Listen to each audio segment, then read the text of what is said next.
कोल्हापूरच्या किणी टोल नाक्यावर ठाकरेंच्या शिवसेनेनं आंदोलन केलंय। ठाकरेंच्या शिवसेनेकडून टोल न घेताच वाहनं सोडली जात आहेत। खड्डे असलेल्या या मार्गावर टोल वसुली करू नये असं कोर्टाचा निर्णय। कोर्टाच्या निर्णयाची अंमलबजावणी करण्यासाठीच ठाकरेंच्या सेनेनं हे आंदोलन केलंय।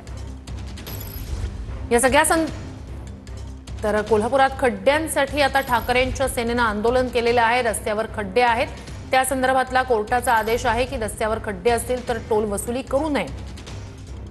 मात्र त्यामुळेच आता किणी टोल नाक्यावर विना टोल वाहनं ठाकरेंच्या सेनेच्या कार्यकर्त्यांनी सोडलेत। अधिक जाणून घेऊया आपले प्रतिनिधी भूषण पाटील। भूषण, काय आता या आंदोलनाच्या संदर्भात अधिकची माहिती आहे?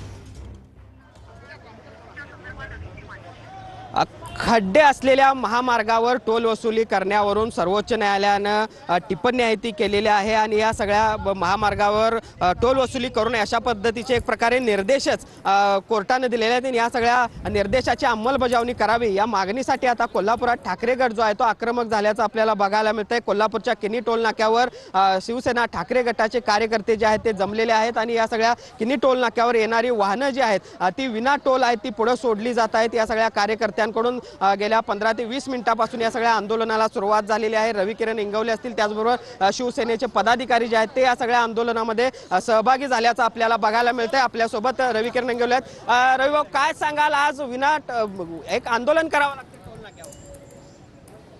केंद्र शासनाला, राज्य शासनाला जाग आणण्यासाठी आजचं हे आंदोलन आहे। खड्डेयुक्त हायवे किमान इकडे 50 किलोमीटर आणि इकडे 50 किलोमीटर आणि अशा परिस्थितीत जर हे टोल वसुली करत असतील तर हा जनतेचा अपमान आहे, जनतेवर अन्याय आहे।